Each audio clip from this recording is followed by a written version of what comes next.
দিতে করা। চাইছেন না। কেউ বলবেন হতে পারে ধন অন্য কোনো উপার্জন কারণ করা। আছে যা আমরা বুঝতেই কেউ পারছি বলবেন না। নিদ্রাই সব থেকে বড় সুখ।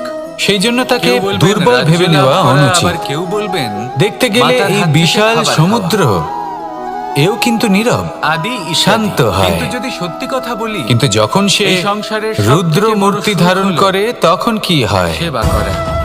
সমগ্র কখনো কাউকে সংসারকে সেবা করে বিনাশের পথে নিয়ে যায় এই সমুদ্র। এই সেবা দ্বারা অন্য কোনো প্রলয় মানুষের সৃষ্টি আশীর্বাদ করে। লাভ করাতেই সুখ রয়েছে। সেই জন্য কারোর সহ্য আপনার শক্তিকে সেবা ভাব দ্বারা যখন কোনো দুর্বলতা মানুষ বলে মনে করবেন নিজের না। অন্তরাত্মা থেকে আপনাকে আশীর্বাদ করে, কারণ তার যদি থেকে এই বড় নীরবতা সুখ আর কিছুই নিজেকে নেই। ভেঙে বেরিয়ে আসে, কারণ তাহলে তা প্রত্যেক মানুষের বিনাশের মধ্যে সমস্ত সীমা পার করে ঈশ্বর যেতে বাস পারে। করেন। তাই এই নীরবতাকে নরের সেবাই সবসময় হলো বুঝুন, নারায়ণের সেবা। সবসময় একে সম্মান করতে নিষ্কাম শিখুন। সেবা করাই হলো আর আমার সবথেকে সাথে বড় সুখ। ভালোবেসে বলুন, তাই নিজের রাধা, অন্তরের সেবার এই রাধা। ভাব জাগ্রত কখনো কোনো করুন। চাতক পাখিকে দেখেছেন? যে সুখের কথা আমি বলছি, কথায় আছে যে বছরে সেই সুখ মাত্র অনুভব করেই একবার দেখুন। সে তার এই তৃষ্ণা মন মিটিয়ে থাকে, সুপ্রসন্ন আর হয়ে তাও বলবে, আকাশে ভেসে থাকা রাধা, মেঘের দ্বারা রাধা। ঘটানো বৃষ্টির জলের ফোঁটা থেকে। বাহ। আর কোথাও থেকে সে তার তৃষ্ণা পূরণ করে না। পুষ্পের সুবাস আমার খুব সারা ভালো বছর লাগে। সে অত্যন্ত নিদারুণ সুন্দর গরম হয় এই সহ্য করে, পুষ্প। তীব্র শীতও সহ্য করে। এইভাবে চারিদিকে শুধু এই পুষ্প আশা দেখে নিয়ে মন আনন্দিত যে হয়ে বছরে ওঠে। একবার অন্তত এবার সেই আপনারা ভেবে মেঘের দেখুন, ঘন আমার ঘটা হবে, চারিদিকে পুষ্প বৃষ্টি নয়, হবে, আর সে আগুন তার আছে। তৃষ্ণা নিবারণ করবে। তাহলে কি হবে? এটা আসলে আমার কি? শরীর কি জ্বলে যাবে না? এটা অবশ্যই আসলে জ্বলবে। বিশ্বাস। শরীরকে কি আগুনের তাপ সেই সহ্য করতে বিশ্বাস হবে না? যে বছরে অবশ্যই একবার সহ্য করতে হবে। সেই মেঘ আসবে এটাই হলো তৃষ্ণা নিবারণ প্রকৃতির করতে। নিয়ম। এই নিয়ম কিন্তু যেমন আমরা দেখুন, সবাই জানি, একটা সূর্য কিন্তু আমাদের মধ্যে বেশিরভাগ মানুষ সারা রাত অন্ধকারের এই সাথে বিভ্রান্তি যুদ্ধ নিয়ে করে, বাঁচি যে এই যে প্রকৃতির কারণ নিয়ম, তার বিশ্বাস তা আমার উপর যে প্রযোজ্য ভোরবেলায় নয়। সূর্য তাকে অবশ্যই তা দর্শন কিন্তু দেবে। নয়। সেটাও বিশ্বাস ছিল, আমাদের যার উপর চতুর্দিকে এই ভরসা যে করে নিসর্গ মনু একটা রয়েছে, নৌকা নিয়ে বেরিয়ে পড়েছিলেন আমরা তার এবং কতটা সমস্ত ক্ষতি করি সৃষ্টিকে সেটা প্রলয়ের একবার হাত ভেবে থেকে দেখুন। বাঁচিয়েছিলেন। আমরা সেটাও বনাঞ্চল ছিল জ্বালিয়ে ভালোবাসার দিই, প্রতি বায়ু বিশ্বাস, দূষিত করি, যার উপর জল ভরসা করে দূষিত করি, বানর এবং ভাল্লুক প্রাণীদের সেনা নিয়ে হত্যা আমরা করি। শ্রীরাম আক্রমণ করেছিলেন। কেন? সমস্ত এই বরদানপ্রাপ্ত নিসর্গ আমরা নষ্ট অসুরগণ করি, এবং যদিও রাক্ষসগণের আমরা জানি লঙ্কায় যে আমরাও হলাম এবং জয় লাভ এই করেছিলেন। নিসর্গেরই অংশ। এবার দেখুন, এই বিশ্বাসই শরীরের হলো কোনো অংশে এই যদি আগুন বিশ্বের ধরায়, আশা। আস্তে আস্তে সমস্ত বিশ্বাস রাখুন শরীরও যে জ্বলে আপনি যাবে। হলেন সর্বশ্রেষ্ঠ এবং শুধুই নিজের কর্ম করতে সেইভাবেই থাকুন। নিসর্গ যদি নষ্ট এই হয়ে যায়, বিশ্বাসের তাহলে আশাই মনুষ্য জাতিও আপনাকে নষ্ট প্রতি হয়ে মুহূর্তে যাবে। বল প্রদান করবে। তাই এই যে এ হলো নিসর্গ আমার আপনি বিশ্বাস। দেখছেন, এই পুষ্প, আসুন এই আর আমার সাথে বায়ু, ভালোবেসে জল, বলুন, এদের রাধা সকলকে রক্ষা করুন। রাধা। যোগাসন। নষ্ট নয়। যোগাসনে আসন মনে অত্যন্ত রাখবেন, গুরুত্বপূর্ণ। যদি নিসর্গ থাকে, মানুষ এবার থাকবে। আমি বলবো যদি নিসর্গ সব থেকে থাকে, শ্রেষ্ঠ তাহলেই জীবন আসন থাকবে। কোনটি? আসুন আমার সাথে ভালোবেসে বলুন, আশ্বাস। রাধা রাধা। নিজেকে আশ্বস্ত করতে থাকুন যে আমি আছি, সব ঠিক হবে, যা হচ্ছে ভালোর জন্য হচ্ছে। এই আশ্বাস আপনাকে জীবনে এমন ধন্যাত্মক বিশ্বাস দেবে যে আপনি বড় বড় সমস্যার সমাধান করতে পারবেন। এবার যদি কথা বলি সব থেকে কঠিন সময়ের, তাহলে সেটা হলো বিচ্ছেদের। যা মা সীতাকে সহ্য করতে হয়েছে শ্রীরামের জন্য, রাধা কৃষ্ণকেও সহ্য করতে হয়েছে। যে ব্যক্তি বিচ্ছেদের সময় সঠিক পথে চলে এসেছে, সে জীবনে অনেক শ্রেষ্ঠ স্থানে অবশ্যই পৌঁছতে পারবে। এবার যদি কথা বলি সব থেকে জরুরি এবং গুরুত্বপূর্ণ সময়ের, তাহলে সেটা হলো সংযোগ। সকলকে সাহায্য করতে থাকুন। আপনি অন্যদের সাহায্য করে তাদের যত আনন্দ দিতে পারবেন, ততটাই আনন্দ আপনারও জীবনে অবশ্যই আসবে। আসুন আর আমার সাথে ভালোবেসে বলুন, রাধা রাধা। সংসারে সকলে উঁচুতে উঠতে চায়, কেউ নত হতে চায় না। সবাই এটা মনে করে যে নত হওয়ার অর্থ হলো তাদের আত্মসম্মান এবং অহংবোধের বিরুদ্ধাচরণ করা। তাদের মনে হয় যে যদি আমরা নত হই, সংসার আমাদের দুর্বল মনে করবে, তাদের শৌর্য এবং তাদের ব্যক্তিত্বের অপমান হবে। কিন্তু এটা কি সত্যি? প্রত্যেকবার নত হওয়ার অর্থ কি সম্মানহানি হওয়া? কখনোই নয়। আপনি নিজের জীবনকেই দেখে নিন। আপনার কোনো অমূল্য জিনিস যদি নিচে পড়ে যায়, তাহলে তাকে কিভাবে তোলেন? সেই বস্তুকে তোলার জন্য আপনাকে নত হতেই হবে। আপনি বড়দের আশীর্বাদ কিভাবে লাভ করেন? আপনি নত হয়ে তবেই তাদের আশীর্বাদ লাভ করতে পারেন, তাই না? ভেবে দেখুন, আপনি একটা পথে হাঁটছেন, আপনি দেখতে চাইছেন যে আপনি সঠিক পথে হাঁটছেন কিনা, পায়ের নিচে কাঁটা পড়ে আছে কিনা। কিভাবে দেখবেন? আপনাকে সেই মাথা নত করেই দেখতে হবে। এর অর্থ কি? অর্থ খুব সহজ। প্রত্যেকবার নত হওয়া অনুচিত নয়, সেটা কোনোভাবেই সম্মানহানি নয়।